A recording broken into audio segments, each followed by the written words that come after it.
Lilith বলল, কিন্তু সৃষ্টিকর্তা যে আমাদের বলে গেলেন আমরা পরস্পরের পরিপূরক।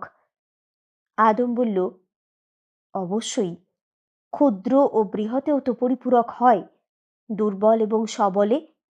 আমি তোমাকে সবসময় রক্ষা করব, তুমি আমায় মাধুর্য দেবে, এইভাবে আমরা পরিপূরক।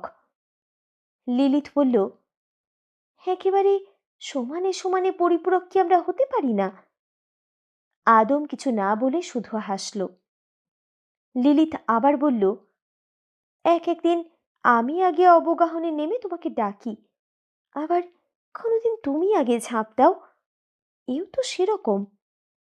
আদম বলল, অবুঝ হও না সখী, এও সেরকম নয়, পুরুষের উপরে নারীকে যেতে নেই।